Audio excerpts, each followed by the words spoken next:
Welcome to From Here to There, a podcast presented by Formidable Grooming Products, where we have discussions with leading professionals in the barbering and hairdressing industry on the art, craft, and business of hair, discovering what it takes to become a formidable force in the industry. My name's Paddy, and I'm joined by my co-host Sam. We're brothers and co-owners of Formidable Grooming Products. Sam is also a barbershop owner with a decade of experience in the industry. I myself come from a video, photography and marketing background, and together we hope to provide some broad perspective on everything here. Today, for our first episode, we're stoked to have Matt Griffin with us from Barba Men's Grooming Boutique in Auckland. Welcome, Matty. Hello, how you doing? Bro, just to start, I thought it might be a good opportunity for you just to give us a bit of background on you, your career, where you've come from, the path that you took in this industry. I suppose right at the start. I mean, I actually stumbled upon Barba. I came here to get one of my haircuts fixed. I'd been seeing a barber for a while, and same old thing. Like you get a good haircut, and then every like third or fourth one would be like an absolute shocker. And I put up with it for a while, and then I think it was just really bad one day. And then I came along to Barba, and his name was Joe, and he said he could fix my hair.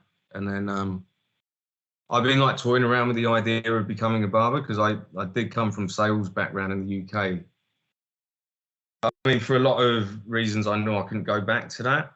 And I asked them if I could come in and watch them cut hair, and I'll just sweep up and clean. So yeah, that started. And then I applied for Cut Above Academy. That was February, 2019, I think that was. And so I think I spent most time at Cut Above, but then I started doing one day at the shop, similar sort of thing. And then everyone sort of left. So when I graduated out of Cut Above, everybody like left. And I think it was around, I don't know, I can't remember if it was during Cut Above or just after or something, that I actually met Cheating properly, who's the owner, because at first I didn't know Cheating. And then, he sort of, in all honesty, like you could say sink or swim, but I love pressure in that. And I don't know why, I mean, very grateful for it, but Cheating he practically gave me the shop. And like I had some sort of understanding around business and sales and stuff, but in terms of cutting hair, like I just really knew what I wanted to do. And those early days, we had a couple of staff in that back then. It's not only like you're learning yourself, you're trying to learn how to cut hair like rapidly, but also like looking after a shop and then staff at the same time. So like it was like a lot going on, and I think for months it was like 6-day weeks.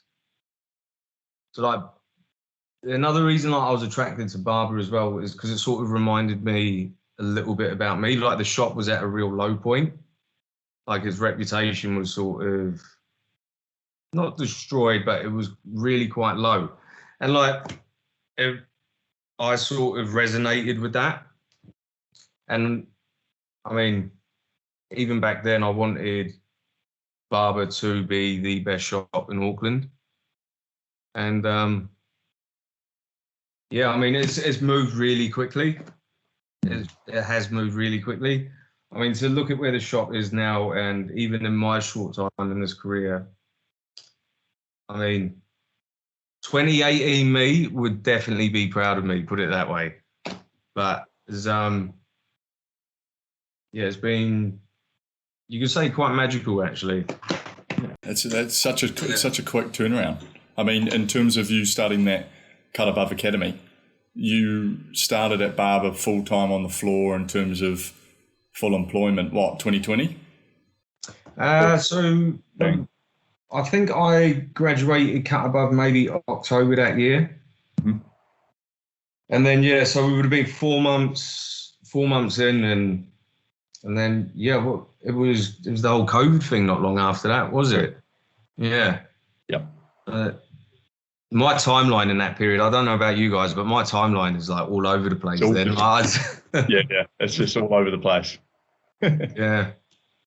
It's, to really think about how far it's gone and how quickly it's grown. But I mean, there's not only that, a big point of that is, so in terms of like cheating, what we both want and what we both believe in, it aligns.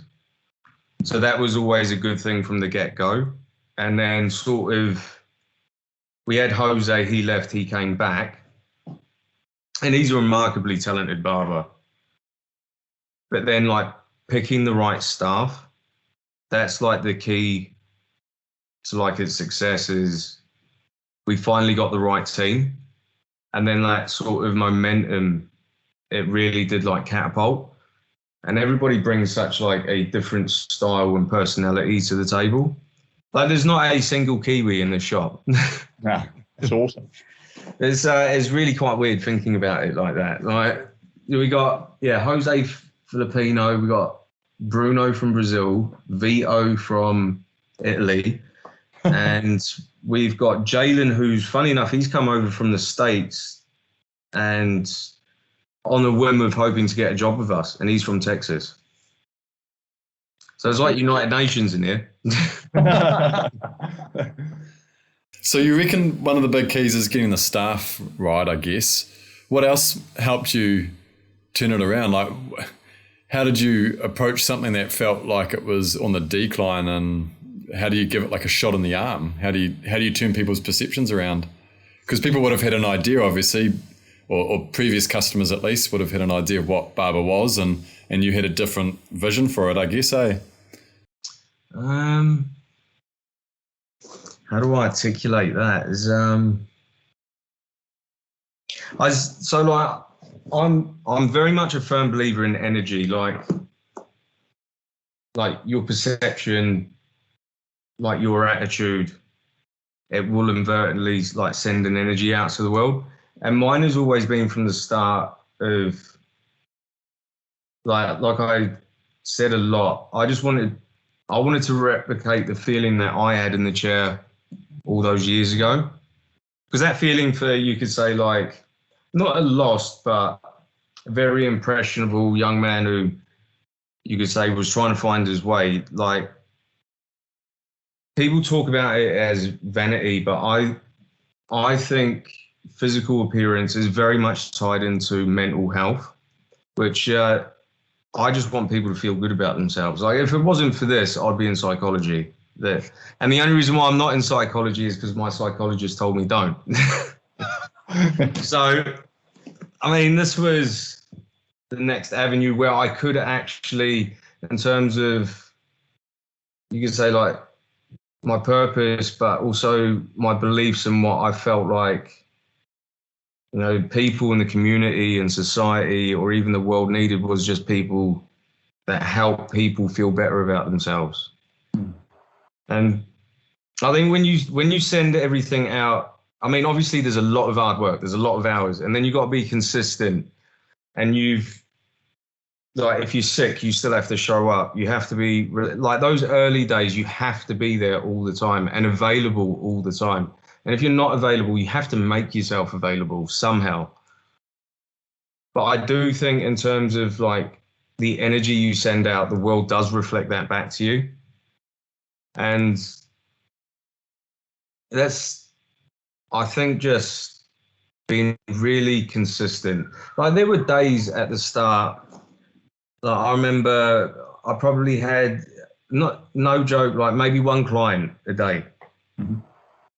And you sitting there, but then to be in that position where you remain enthusiastic, like, it is so tough, but to keep yourself enthusiastic and know that you wake up, like, no matter how hard you work that day, and it didn't give you the results you wanted, that you go back the next day, you do the same thing.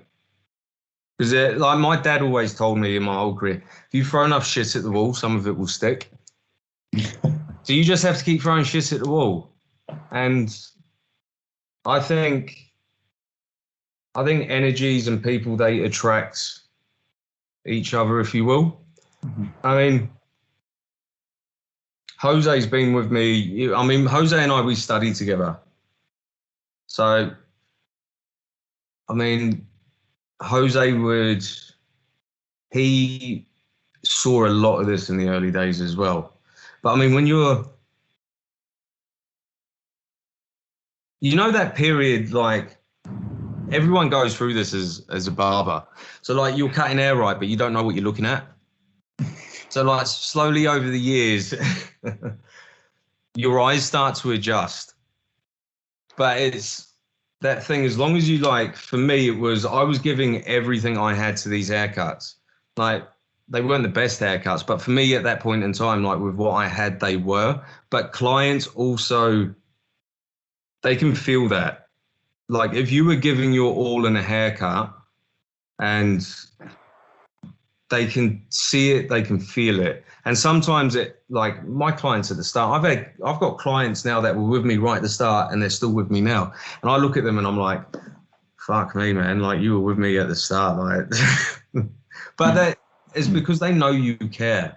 I think that is a big thing actually, is get your clients to truly believe that you care about them and they will keep coming back. And then there is word of mouth. Like word of mouth, you guys know, word of mouth across most industries, it is so powerful, whether it's negative or positive. I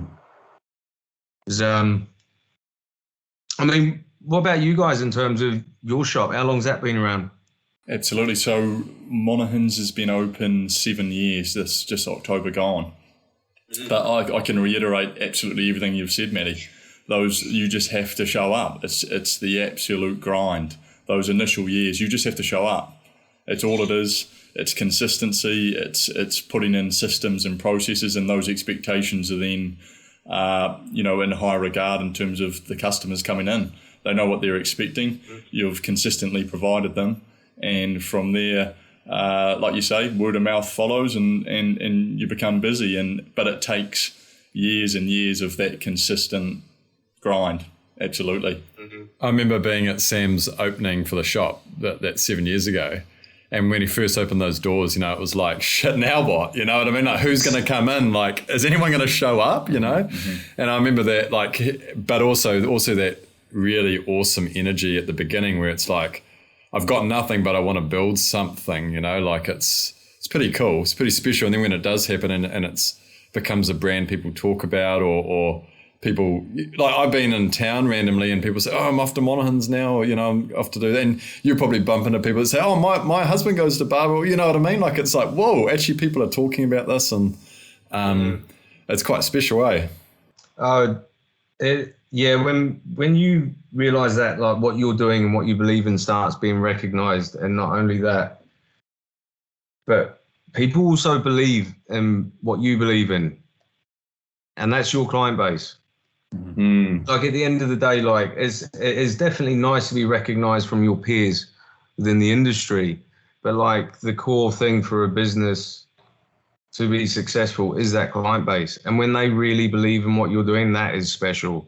And because everyone's unique, everybody brings their own sort of philosophy and ideas. And like, to be honest with you, like the service at Barba, it is entirely based around what I want when I sit in a chair. Cool. And that's, you could say it's being selfish, but I mean, I love getting my hair cut. I mean, before this, it was every Friday at lunchtime, I'll go get a haircut. And like, I don't need a haircut every week. For me, it was 1 year you feel, I mean, I was in an industry where, appearance, it mattered. It really did. I mean, it wasn't like it is now. Like, we're talking like, I had a beard back then, my dad hated it. But you're clean and tattoos are not visible, all that sort of stuff. But just to be able to sit in that chair and then someone is really exploiting your visual appearance to its potential. And it's relaxing, and like even down to like the little cutthroat edges. And I used to love that feeling. I still do. Someone brings a cutthroat along my edges. I love all of it. Dot towel. So like, Yep. I think maybe, would you say that's similar for you in terms of what you've done at Monins? Absolutely. I think any brand, and especially it doesn't matter which industry it's in, it's a matter of like that common origin of providing something that you want, Matt, yourself. That's exactly the exact route we took. We went down the traditional barbershop route. We wanted to provide hot towels. We wanted to provide a clean aesthetic with a nice uniform and a high level of service. And that's exactly what I wanted in a haircut, just like you said. Obviously not now. It's a bit simpler in terms of a zero all over. But like, you know, it's a matter of having that common origin of, this is what exactly I wanted in a service, and you go from there. And guess what? A lot of other people want that as well, and you find out pretty quickly, don't you? Oh yeah. Yep. I think as you grow as well, like obviously we've had price increases and that, and the one thing we've refused on is our time duration. And that was the one thing I'm adamant about from the start. And cheating's the same, which is what I mean. Again, bring it back to cheating. Like in terms of the fact, like he's pretty much let me run this shop, but in terms of how we view what we think a service and an experience should be, we agree on that. And so the only way we could move forward was with pricing. And yeah, you're going to lose some people along the ways, but you do gain new clientele. And not for us, it's like not everyone comes in and they want to air wash. I get that. Not everyone comes in and they want the cutthroat or the shave on the neck or whatever. Some people are quite happy with, you know, a basic haircut, and that's fine, but it shouldn't. I don't think those clients should deter you from, say, your vision and what you think you want to offer these clients. And I think it might be the same. You've been open 7 years, so you probably noticed this more than me. But we've gone in a uptrend, and then we've come to a point where we've had to, you can say, whether it was a price increase or adjust something, and then all of a sudden we drop off a little bit, and then it comes back up again, and then you're down. I mean, I think we've gone through 4 cycles at Barba. I truly think that at the moment. I mean, COVID didn't do us any favours, but would you say that's the same at your shop? Absolutely, Matt. Absolutely. And the thing is too, like you have people fall off, and you have people that aren't happy with these little tweaks that you make within the business, whether it's level of service or prices and all these different areas. And we would say the exact same thing with obviously Formidable as well. With the hair products, we wanted to take some serious attention and put some serious attention into the curating of them. Took years. We started in and around 2018, 2019 in terms of actually putting these products together. And we launched with only 4 styling products, but we knew we put everything into them. Is it for everyone? No, it's not. And it's just like any particular product. It has its people that really buy into it and believe in it. And I think that's the common thing that we're sharing with you as well, Matt. You know, like you have a good base, and you have a strong belief in what you're doing, whether that's getting a haircut or styling with product. Everyone buys in, and you're not gonna get everyone on side, but that's life. You've got to stay true to yourself. Talking about Formidable, this is probably going to annoy a lot of people out here, what I'm about to say. But this is God's honest truth. When I found out how much it retails for, I was like, it's too cheap. I mean, maybe you guys have your reasons behind that, maybe just getting it out to the masses and that. But in terms of like, you could say like a pomade or a paste or like the clay, for me, the clay was the big one for me. Because some people had done it in the past. They had made, I won't say their names, but they'd done like a really good clay. It was amazing. But then we use it day in, day out. And then all of a sudden one day it changed. And I was like, this is different.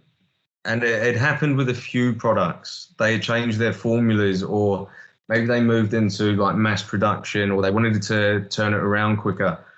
And it took us ages to actually like come across you guys. And that clay is the only thing I can say about your product is they're true to what they should be. And that's what's special about them. Like the pomade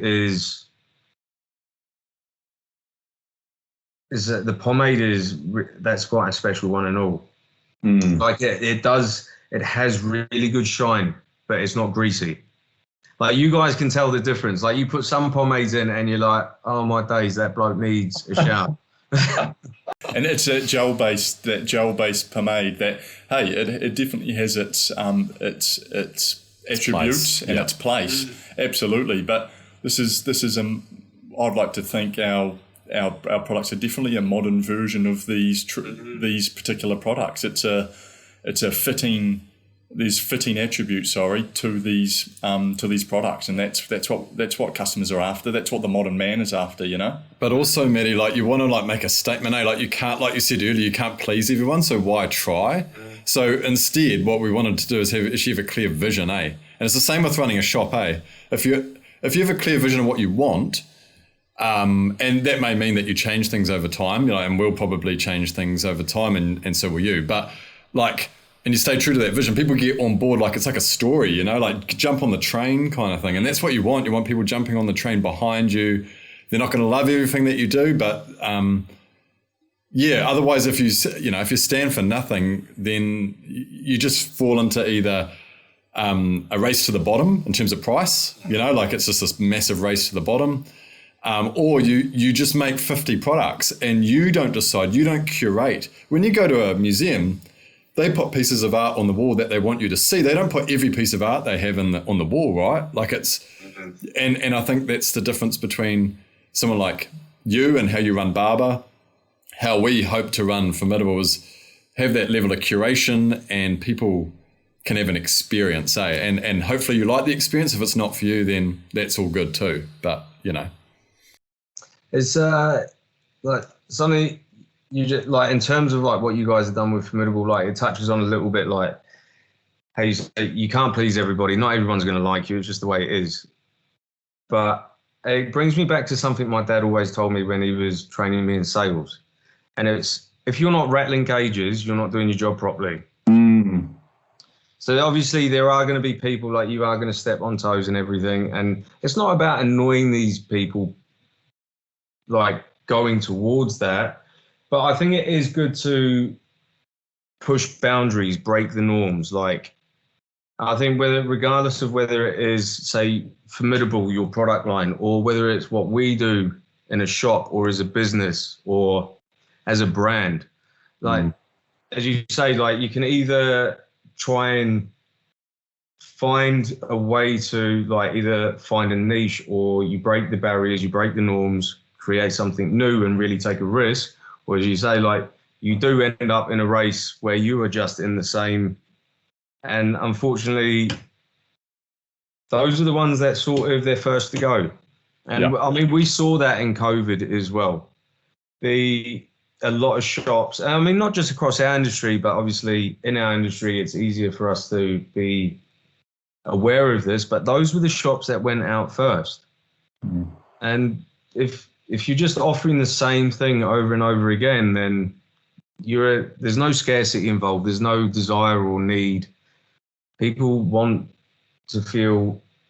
Does it make sense? Oh, totally. Do you reflect on that yourself in terms of like, and with your staff and with Cheatin and that? Do you sit down and say, hey, like, are we putting the right stuff out there? Are we presenting ourselves in the right way? What can we be doing to be more Barba, as in like the brand? Like, people have a perception of what we are, who we are.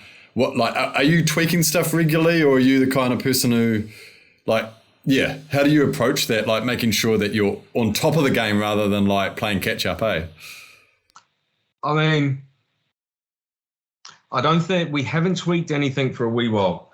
The last tweak we done was probably, I think it was April this year, where we actually, we done a 30% increase on our pricing. And obviously with the way everything was going, that was something we had to do. And I think some people thought it was too much, and I get that. But I mean, to keep up with what we wanted to do and what we wanted to maintain, especially in terms of, you could say, for me personally, that price increase, I couldn't move any further. And for me to be able to give back in terms of, say, recruitment or education or focusing on staff or improving these, all those little things that people don't see, that was the reason why we had to go down that route. It's like, as you say, like the tweaking, like, is you either stay stagnant or you're continually trying to evolve. And we haven't done that for a while, because at the moment we're actually waiting on the both salons, so Laboratory and Barba. I mean, Cheaton could speak more to this, but they're actually due to be renovated. So we're waiting for that to happen. I mean, they're both going to look remarkable, like really, really amazing. And that, in terms of what we do, I think I can speak openly about this, because Cheaton and I talk about it quite a lot, is the salons itself are the only thing we believe that doesn't represent our brand and what we do anymore. Like, it served its purpose. So you could say in terms of the tweaking, that's probably what's getting tweaked the most. It's a long tweak, obviously. I mean, we've been talking about this for so many months, but the good things take time. In terms of tweaking products, there's a lot of bouncing around products, trying to find the right ones. Also offering products to clients that they just can't get anywhere else. That's another thing. So you want to be able to, clients like, people like to be seen in certain places. So it's creating that environment where people want to be seen. That's like that branding. I mean, there's a good one over here for that. It's an ice cream place in Ponsonby, Duck Island. Yep. I mean, their ice cream's all right, but the queues outside that place, they're just mental. There's one down in Wellington too, exact same scenario. It's just the branding, isn't it? And it's the like you just said, Matt, to be seen there, to be seen as a customer there. There's you probably resonate with this. Those early days of, you could say, taking Barba, stripping it right back, changing everything, and sort of moving in the direction of what we wanted and what we believed the industry needed. The tweaking and the trip ups and the setbacks and the failures, I mean, they were happening all the time. Yeah. To move into, you could say we were one of the first to move into appointment based. And when you're trying to educate clientele to move away from walk-ins to appointments, they are so quick to, I mean, the language that some of these people would walk in the shop and say, oh, it was unreal. And you'd just be like, okay. We used to get, I won't say the language, but it would be like, are you not a effing barbershop, blah, blah, blah. And you're just like, whoa. And then the other things you have to deal with, like you create an appointment system, but if you can't stick to that yourself in the early days, they were on you like a rash for that as well. It was like, when you're trying to change the norms, people will find anything they can pick at, because you are trying to break those boundaries. And I think it's just normal for people, not everybody, but people will do that. They will like find the tiniest little thing and they will just latch onto it. Mm-hmm. Go on. And sorry, Matt, and just as you're saying that as well, what's coming into my mind is like, it's that self-confidence to be able to provide it all though, right? Like, you're making the shift, but then you're ready to go to provide it and be on time and manage your time. Exact same with the price increase. You know, you guys made that shift 30%. A lot of barbers, a lot of hairdressers, it's a taboo subject. We you know, in the industry for a long time have questioned, what about pricing? And it's such a common discussion. And you just have to be confident, right? No, we do provide this. We are going to continue to raise those standards, and you just move forward and there's just no doubt. Well, there might be a little bit of doubt, but you're just confident, right? And you just want to attack it. Well, like, you know where you want to take it, eh? I guess, Matty, you're the same. You were saying before that you wanted to be able to do all these other things. It's sacrifice, right? You can, being clear about what you want. There's definitely that as well. But in terms of tweet, like those early days as well, like it's also understanding. I mean, I'm just reflecting on it now a bit more in depth. So obviously it's staying true and resilient to what you believe in. But when you are making these tweaks and you are doing something new, you also have to be open to criticism as well. So in terms of customer feedback, like if they're not always going to be right, obviously it's all perception, but to be welcoming of that as well, because these are the people that are really going to help you grow. You find out what works, what doesn't. I mean, at the end of the day, what we're doing is a business transaction. So both parties have to be happy. I mean, you get people that leave and you'll definitely get people that stay and new people that come along. But I think those early days is being receptive to feedback and criticism. This is what I think the new generation is struggling with. And it's no fault of their own. I think they've been a little bit set up to fail in this regard. But you can't criticize anymore. And that's a real sad thing because it hinders people's growth. You have to be so open to that. I mean, with the fragile ego, it doesn't serve anybody. Like, I mean, when I was going through Cut Above, I mean, I used to annoy the hell out of my shooters because it was the textbook thing. Like, they weren't allowed to say what they wanted about your haircuts. So I used to force them. I used to go up to them and I'll go, "Oh, how's that?" And they go, "Yeah, it's all right." And I'll go, "No, fucking tell me what's wrong with that." Yeah. Like I had this one goal, and his name's Curtis. He heads up Skills Premier. It's the new campus in South Auckland. And it's funny because we do workshops with them now for their students. But I had this one goal, and I never got to achieve it because Curtis moved on to another institute. But my goal was by the end of leaving Cut Above, I wanted to do a haircut that he couldn't like tinker with. So that, like, even in those like early days, like creating those goals for yourself, like something to drive towards. I think we always need that, but also being that receptive to feedback and criticism, but like even pushing people for it. Like people are scared to be honest these days. Like really invite them in for that. I think that's where all the magic happens between people. If you can trust that someone cares about you and they do love you and they want the best for you, take their feedback. Yep, totally agree, man. It's a skill, isn't it? Being able to take critique, and in a way that doesn't like it builds you up, not brings you down. But I totally agree. It's really hard to approach.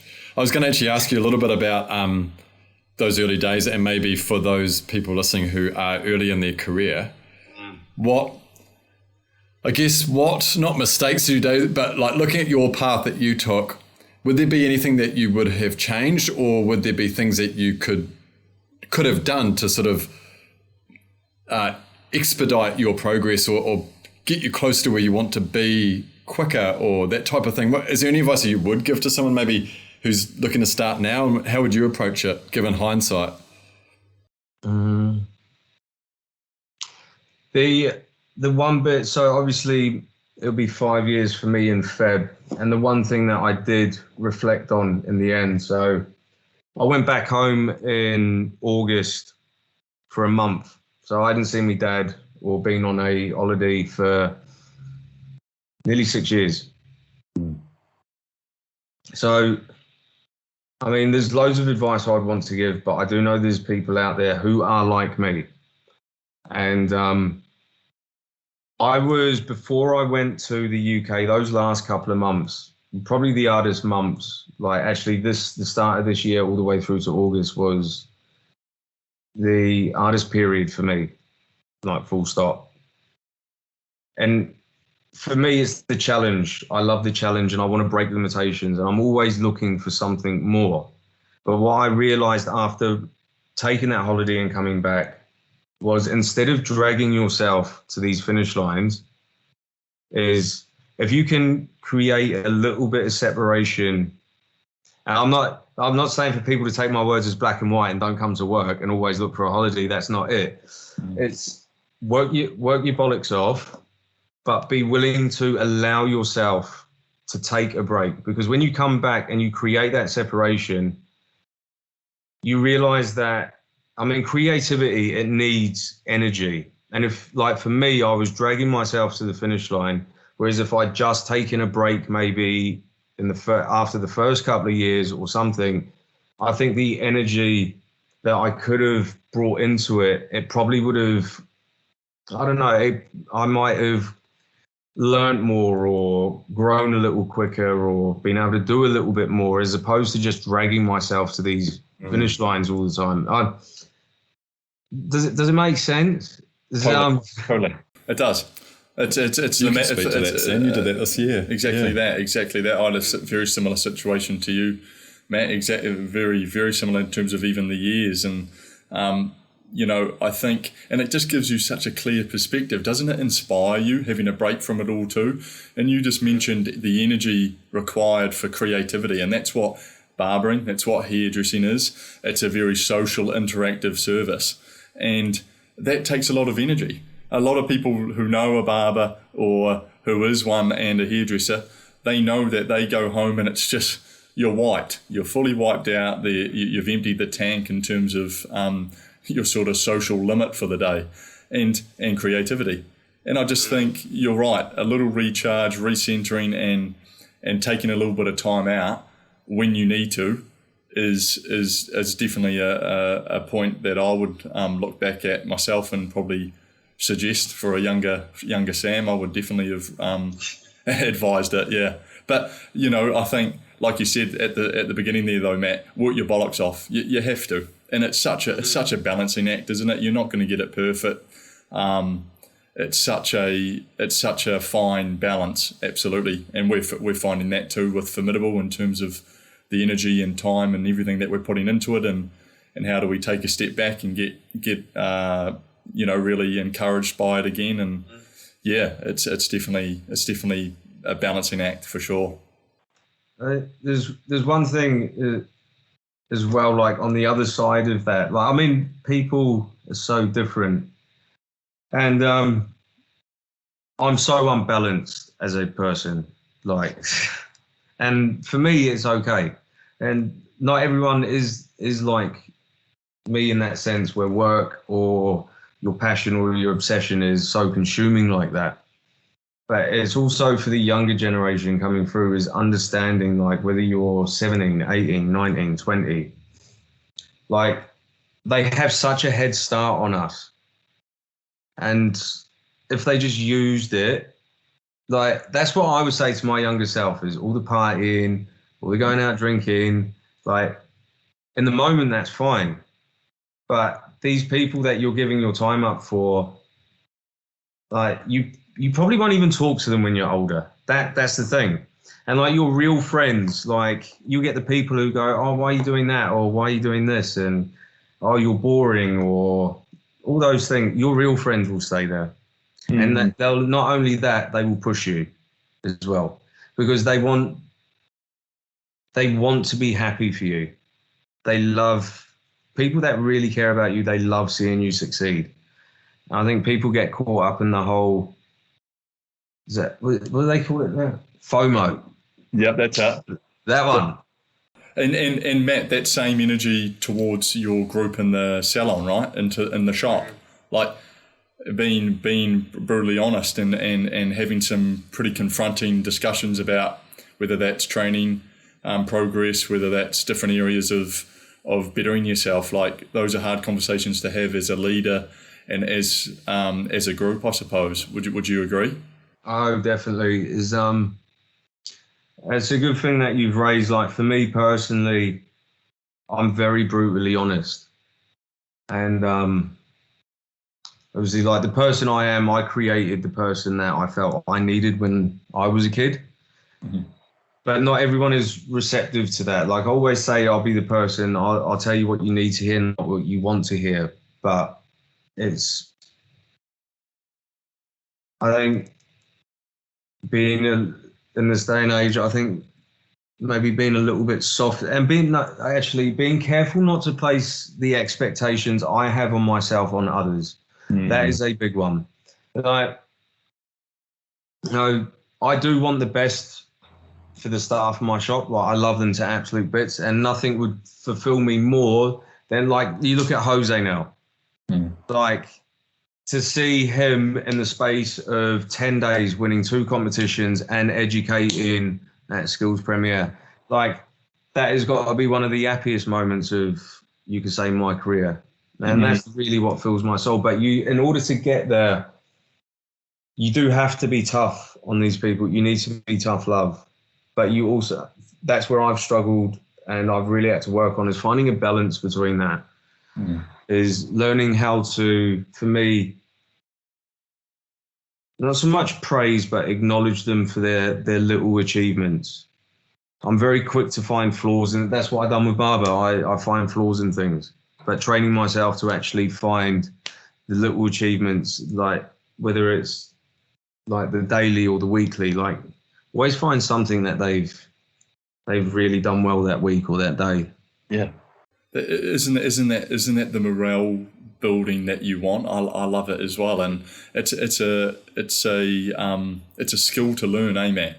You have to learn it. I'm a very similar individual like Paddy as well, and yeah, it's very easy to look at the negative or look at the thing that you really need to work on, but or someone else needs to. But how do you tweak that? How do you adjust that to be very to be very easy for them to comprehend, and then for them to go out from that discussion and be positive about what they need to work on? That's a key thing for sure.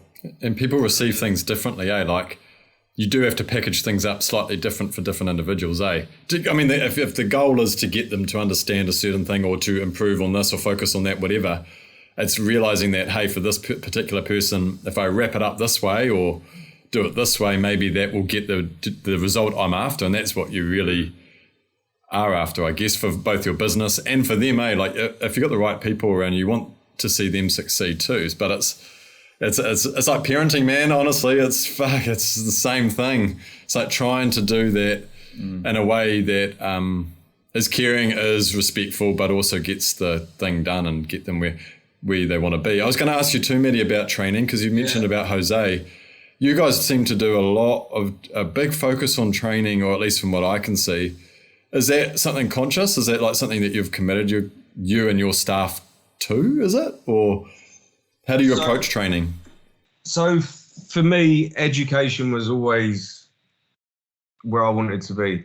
As not necessarily just in the sense of cutting hair, but I mean, like, I bring it back to like the psychology stuff. Like, there's building or helping nurture strong, resilient young men. So I managed to, because in a way I get to combine 2 of my passions together in one way. And it's not necessarily that I think the message out there is wrong. It's not about right or wrong. But in terms of what worked for me and what I think people need, I just think there's a better way. And but in terms of the education and stuff, like, I'm a firm believer in, so any opportunity that I get or I create, I want everyone to be a part of it.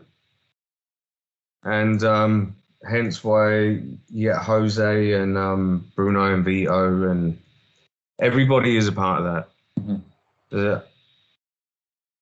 I want everybody to not only feel equal, but I want them to have equal opportunities. And just because someone's creating them doesn't make them doesn't make me better than them, if that makes sense. And it's also to, like, for me, like that, when I went up on the Hair and Beauty Expo and I done the that cutthroat. That was the first time I'd done it. And I think there was like 75, 80 people in the audience. And I was absolutely bricking it. But so I just remember just before I got on stage, I was like, okay, you're anxious, you feel this way, but you wanted this. Mm-hmm. You chose this. So you got to do it. Go out there and have fun. But it was the high that I felt afterwards. So like same with the staff here, getting them into these avenues and stuff as well. I remember what was going through me and how I felt afterwards. And I wanted them to feel that. So like if they say something to me, say like whether it's a goal or something to aspire to or a target or whatever, my mind, it hangs on that. And I will push them until they've got that. And sometimes I get it wrong. Sometimes I can be a bit much, which they're very open to communicating that with me as well, which is good. Yes. But I do think everyone has something to offer. And that is another point that I should have made earlier is the guys that work with me, they have so much to offer. And I can see it. I believe it. It doesn't matter where you're at, whether you've been doing it a year, 2 years, 5 years, 10 years. It doesn't matter what. There is always something that you can give back. And there's somebody you could say they could be not even on the first rung of the ladder, and they will take so much out of that. We're all learning all the time. I think it probably comes back to obviously understanding that we all have value and we all have something to offer. I mean, that's a big thing. Absolutely. And like you said too, Matt, everyone's at a different stage. Everyone is in their own way on their own journey in terms of learning what they need to learn and really diving in and becoming the barber or hairdresser that they want to be. And I think the important thing is surrounding yourself with those like-minded people, right? And isn't momentum just such a different thing when you have that? When you have a whole group of guys that, like I said, they're at different stages, everyone is, but you have a main goal, you have a main mission, and you just push towards it. Something that me and Paddy share as brothers, but most definitely when we were coming together with Formidable, wanting to put something together that we know a lot of individuals are after, like we were saying earlier. Create it and they will come, and there are people that are after what we know people want, and obviously put a really strong message behind it, which is obviously that formidable mindset, that formidable force, and whatever it is you do for a barber, for a hairdresser, or for a bloke putting formidable products in their hair every morning. Hopefully it's a gentle reminder that to be a part of something. I mean, if nobody's got their formidable capes now, I think everyone should go get one, because those capes are fucking amazing. Absolutely. They are going to save the environment on neck strips like you would not believe. Yep. Those things, man, the amount people must go through them. I'd hate to think about it. The neoprene necks, they're so nice, aren't they? They're just I know. It's a lifesaver. That is a game changer. That cape. That is unreal. You guys done an absolute wonder for us there. I have to say that's all Sam, because I wouldn't know the first thing about a cape, Matty. But no, it's definitely it comes back to like what we were talking about before. But also I'd like to ask you too, just briefly before we finish, about your personal brand, your Matt Griffin. You know, you work for you're with Barba, but like there's a lot of, and you think about in the day and age that we're in, Instagram, TikTok, all that sort of stuff, where people are promoting their personal brand, whoever they are, the work they do, getting the, kind of putting themselves out there. And you see some people who are doing immensely well doing that. How do you approach that while also trying to run a business and also try to keep your clients happy and trying to have a life? Are you still also thinking about putting work out there, showing the world what you're up to, that type of thing? Is it an important thing for you? And also, should it be important for people starting out? Like, is that something they should be focusing on, is putting their work out there?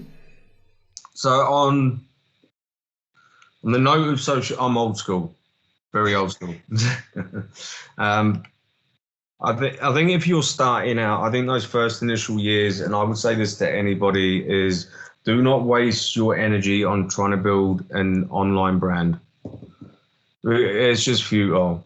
All your energy should be going into cutting hair as much as possible. Cool. I mean, I would say on that note, take photos of your work.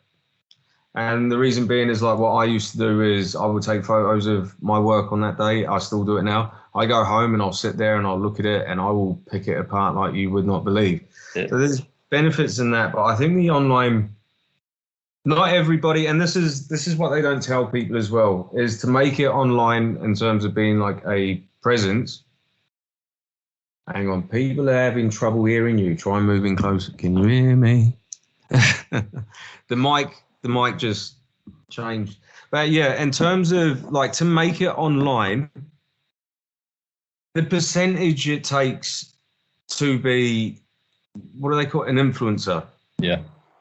Instead of chasing that, build your skill set, build your own personal brand within your shop, within your community, and then when it comes to time where you'll get what I mean, Sam, like is you get to that point where you're cutting. I remember this for me. You were thinking about it so much, like you were cutting hair and you're just thinking, what do I do here? What do I do here? What do I do here? And you know what to do, but you are constantly reminding yourself that I'm doing this section, I'm doing this guide, I'm doing that. Mm-hmm. And then it becomes second nature. So it's not like you're not thinking about it, but it's like the habitual part of it. You just know. It's like, it doesn't matter what. Then you have enough mental energy to actually move away and actually, if you want to build an online brand or if you want to do things outside of work, you do have that mental energy available now. But those early days, I mean, that's how I done it. I'm not saying it's the right way, but I think just pump everything into building your skill set. That's what I would say. Totally agree. Because, I mean, if you're pumping it into the online platform and you still haven't actually developed your skills, I don't know if that's going to be a good thing either. You know what I mean? Like, it's like actually focus on the fundamentals is what you're saying, and get the fundamentals humming. Strong base. Yeah. Yep. And a lot of your clients, they don't care if you're on Instagram, right? No. You both probably understand this. I mean, like my Instagram is for my peers. That's it. Like I may get the odd client here or there, or some of them follow me, but it's to engage with your peers and show your work and put yourself out there and be vulnerable in that sort of environment. It's not, for me, it's not a money-making tool. Maybe you guys, I don't know. Obviously, for Formidable's a little bit different, but in terms of, say, like your barbershop and that, are you guys similar? Absolutely. Yep. And like you said, there's definitely a huge portion of friends and everyone else involved in following you, and of course you pick clients up. You know, it's that's the beauty of social media. It can spread. It's a great tool of advertising and marketing, and it can get you out there, and that's definitely what we use it for. But it's not a huge aspect to it. We just, like you said, we have a strong group of people in the community that understand what we're providing, and that's the key thing. And the main area for those people coming in isn't social media. It's being present and word of mouth and being a strong brand in Wanganui. But the same applies to Formidable, Matt. You wouldn't believe, like when I came into this, I thought we just got to really pump it online and really go hard or that. But you know, the biggest thing for us is actually it's a small community barbering, eh? Like, so for us is actually when we started to get a little bit of traction is actually when the people that we really admire and aspire to are the ones who are like having our product in their hand, and like for us it's actually a peer-to-peer, it's a person-to-person thing, even when it's like, you know, I'm actually been quite surprised by that. Like it's like, wow, we actually just need to build relationships, we need to get the product into people's hands, we need to talk to people face to face and that kind of thing. And that's actually it's the old school, man. It's like you from your sales background, you have to, and I've been trained by people and I've been in businesses with really incredible salespeople, and the same thing applies, right? They get on the road, they go, they talk to people, they show up, all the same sort of things. And it seems old fashioned now, honestly, it does, eh? But it works, man. And it's how you get people on your boat? Yes, I think I almost feel like, I don't want to say we or generalize, but I mean, for me personally, like these old school values in terms of work ethic and really going after what you want, not being a victim to, you can say, the world or your decisions or all the entitlement that I almost feel responsible in a way to uphold those and pass them on. Because even in my early days of working, like I was a nightmare for my dad. I'm not even lying there. Mm-hmm. But those things, like, not only do they help you in your career, but in terms of like moving into other avenues as an adult and responsibilities and say moving into like families and all of that, they help you so much. And I just feel like we're losing them. And I almost feel like an obligation to pass these on. Yep. It sounds weird, but no, mate.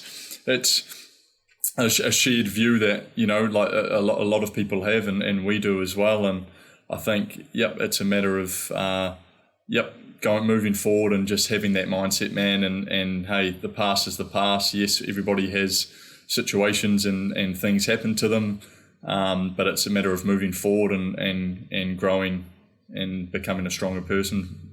Absolutely. I mean, look at you guys, for example. So you got the barber shop and that, but then always looking for like, how do I provide more? How do I give more? And then you got obviously working in the shop and that you found a problem area. Mm-hmm. And I mean, that's brilliant. Like you can use your day-to-day stuff and to actually put yourselves on the line, come up with your Formidable and find a solution for that. Mm-hmm. Like,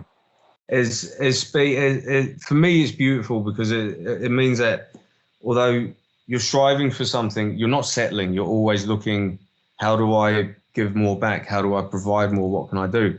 Yes. And you get the people who turn around and say, you're just doing this for that, or you're doing it for this and that.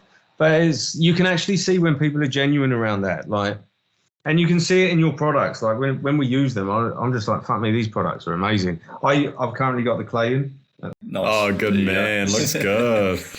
I need a haircut, but it's like what we did, man. Like at the beginning, we were definitely like that. We came together and we just had these discussions, completely different backgrounds, but then also like kind of been really good. Like Sam's got that just intimate knowledge of product and hair and everything to do with it. And then I can be that kind of objective perspective of maybe more like a customer, you know what I mean? Like someone who would get it on the other end.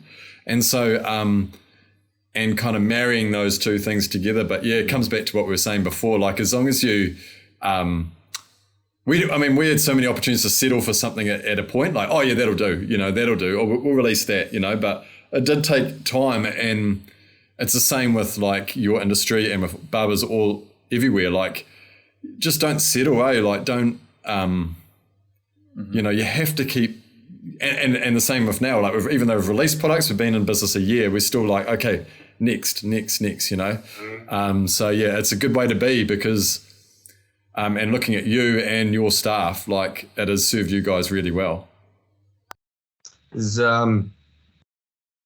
Yeah, I mean, I was going to ask you guys something because I think about this sometimes. See if you can resonate this as obviously like business owners and creating something is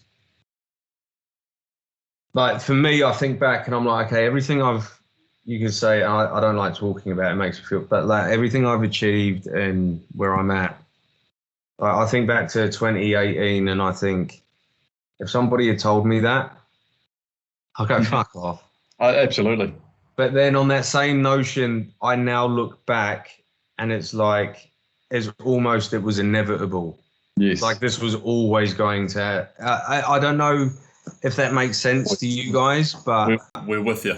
Well, you sit out there. I'm completely with you. And like you said, Matt, like it's a matter of taking a step back and going, okay, 10 years ago, like for instance, this January coming up, it's 10 years since I started my apprenticeship. You know what I mean? It's been a fun decade. It's been awesome. But like you say, you take yourself back to that young kid. You know, the with the barbershop, with the awesome crew.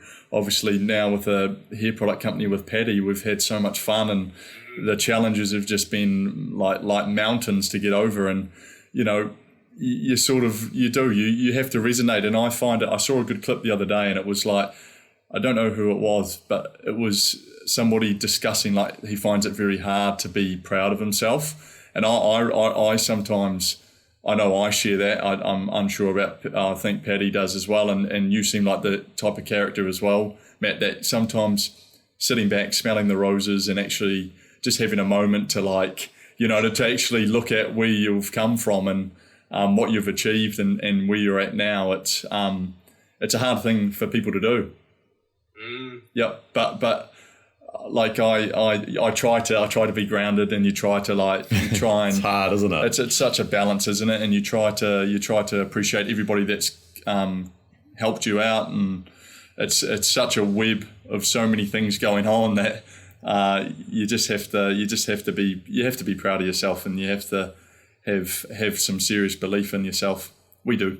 Hence the name Formidable, man. We wanted to name it something that we were toying with it for so long, weren't we, Paddy, in terms of what do we call this thing? We're not aligning it with Monaghan's. We want it to be bigger. We want it to have its own story. We know what we want people to feel. We know what we want them to aspire to, eh? So yeah, it was trying to like marry all those things up. And man, I mean, a name is one thing, but it's actually what your brand does and what you do day to day, eh? Like are you actually going to be that, or are you just going to toddle along and, you know, like, so yeah, actually putting in that work and believing in it, Matty, like what you're saying, people feel it. It's the same as when you go into a shop and you feel you're being taken care of, or you feel like actually this haircut right now really matters. I only know it from one perspective, and that's from sitting in the chair. I don't know what it's like behind it, but that feeling of being taken care of, and I'm being valued, like as like someone that's worthy of being treated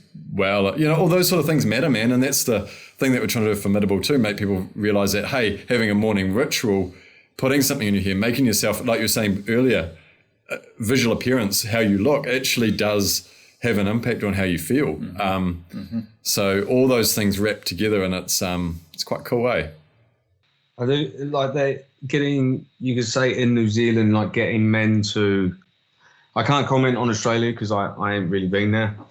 But in terms of like the UK and especially like UK London, like there's such an emphasis on grooming. We're talking like, you could say like a facial for men, and moisturising, toning, cleansing, all of that. It's massive to the point where if you don't do it, you're the one that gets ridiculed. Yeah. So, whereas over here, it's the opposite. Like if you do that, people like, I mean, I'm not going to say some of the words that is quite funny, but it's, men shouldn't be ashamed of looking after themselves.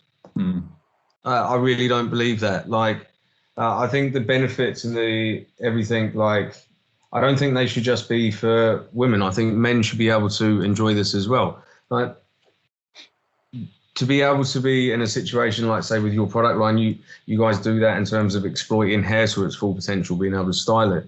I mean, all these things are only going to, you could say, help move the industry within New Zealand to a better position. And I think in terms of, it's such a new country over here. Like in terms of like, you think about time duration, like, but in terms of like the barbering industry over here is still quite new. Yes. I think there is so much we all can do. Yes. And we're in a fortunate position where we have influence over that as well, which is a big thing. And I mean, I think you guys are like in all the major barbershops now. Oh, we get it. I've been like slowly watching. I'm like, you guys have got all the major barbershop. Yes. And that's amazing, because that means that all the people at the top, they think the same. And that's it. That is a big achievement. is you have the major players within our industry. I mean, people well beyond my years of experience, people that I look up to, and they all believe the same thing, that this product that you guys have brought out, Formidable, is top drawer. It's the bee's knees, and that's a big thing. Appreciate it, man. We've chatted too, Matt, over Instagram, and like the opportunities coming forward, obviously, with what you're doing at Barba and what we want to do, and how that marries up sometime, you know, in terms of doing some stuff together or whatever. And I think you're so right. Like it's such an early period of time for barbering and just New Zealand in general, and all these areas that there's just huge growth. There's so much opportunity, and we wanted to grab it, and we wanted to work hard to earn it. And an interesting thing is too, I wanted to ask Matt, like you've had a sales background. You're now a barber. How, for people out there, I've talked to a lot of barbers now over the phone, like I did yourself, mate. How do you look at retail, product analysis, product recommendation? How do you look at these things from a barber's perspective to really push in a shop? And with your experience in sales, how do you get a customer behind something to believe it, and for you to really present that product to them? I think one thing I should mention before I get into that is my mum. She's retired from it. She does a little bit of work, but she's one of the top beauty therapists in the country for 15 to 20 years, somewhere around there, maybe longer than 20 years actually. Yeah. So in terms of being like aware, you could say, or having knowledge around, say, these products, the beauty industry, and that, I was quite fortunate in that regard. I think in terms of sales, like, people will look at me and they'll go, oh yeah, top salesman, the figures this, figures that. I think if you view things from this point of view in terms of figures or being a salesman, you're going to fail miserably. This will bring me to my next point of having whatever product line it may be that you've got in your shop, whether it's to do with styling or shampoos and conditioners or skincare or shaving, aftershave. You need to pick products not because you think everyone else has got them and this is what you need. You need to pick products that you truly believe in. They need to align with, so for us, I mean, Cheating and I especially, natural based. It has to be as natural as possible. I mean, we live in a world that is filled with chemicals and, I mean, causing all sorts of disruptions, biologically, hormonally, you name it. So natural for us is paramount in terms of what products align with us. And that's the thing. If you learn the product, you learn the ingredients, the application, the benefits. Are there any cons with this? Because not every single thing it's not all positive. There will be a con there somewhere. Whether it could be, say, an example like someone's got a scalp condition.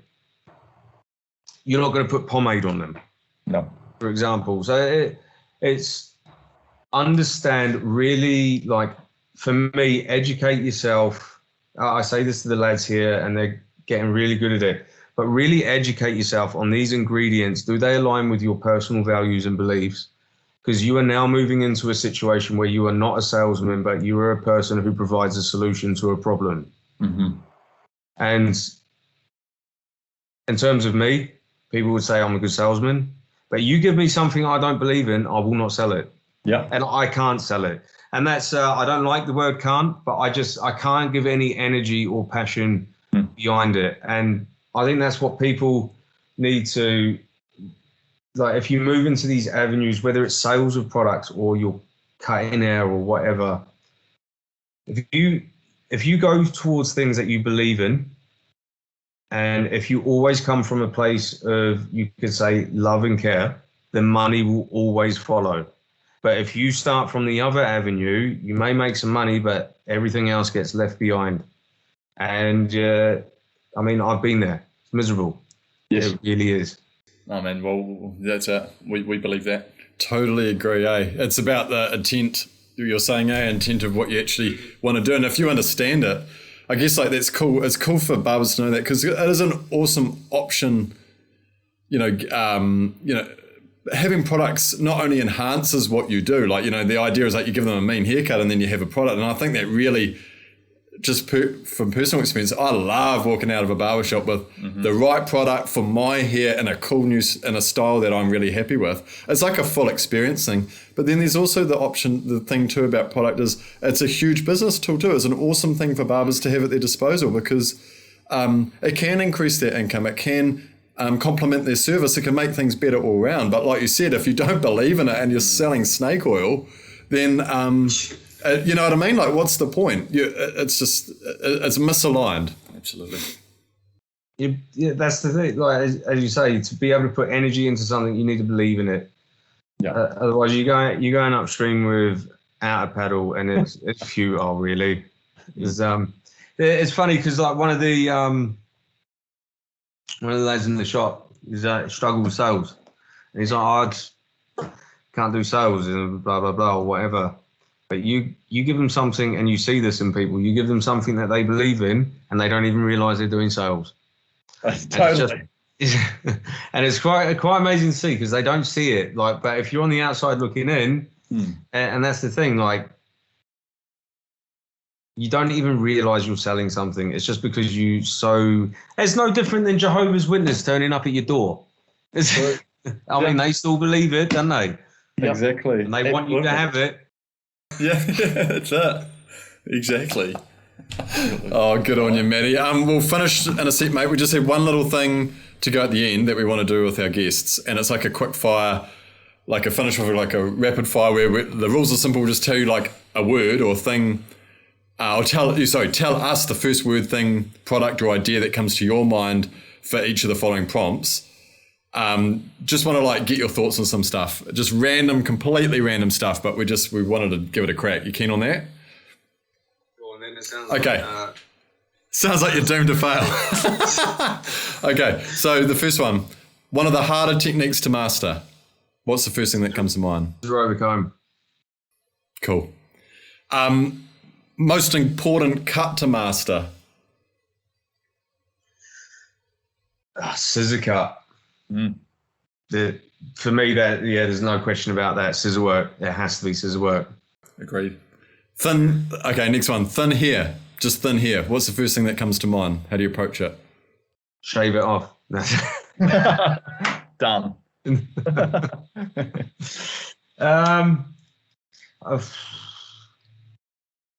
Adjust your approach to it. I think don't think just because what you've done on something else is going to work is going to require a different set of tools. I mean, I'm just thinking about see if you can help. Are we talking about thinning hair as in loss of hair? Or we just find yes. Thinning hair, yes. Thinning hair. See if you can help them. Find out what's going on with them. Mm-hmm. Their lifestyle. Are they taking or absorbing? This is me. Are they like living a healthy lifestyle? Do they eat properly?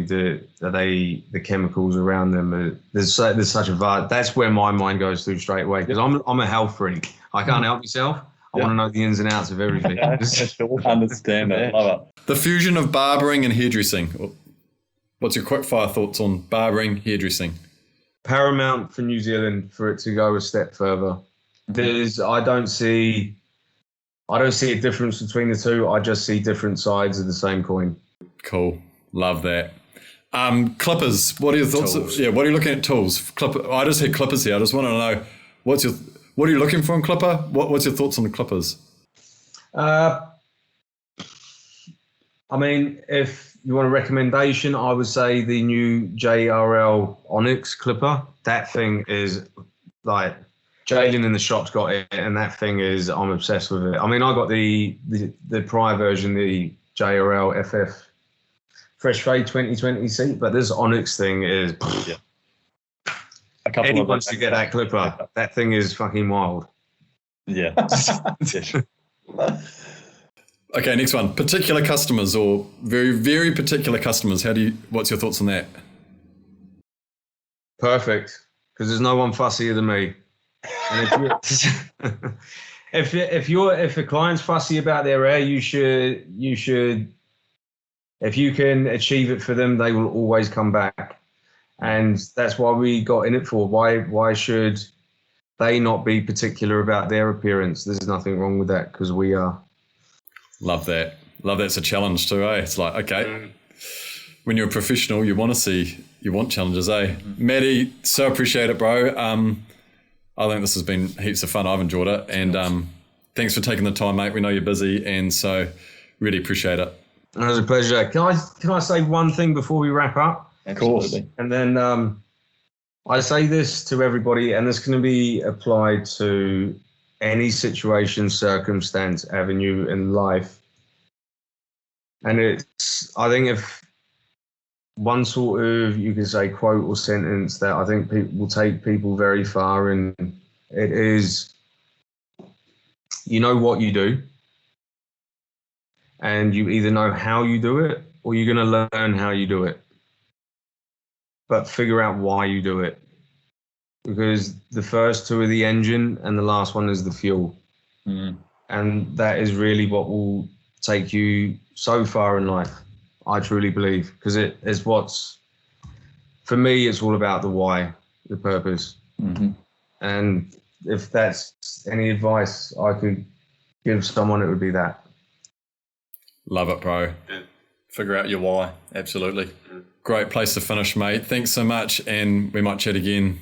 Who knows? Maybe for the 100th episode, mate. Who knows where this will go? But 100.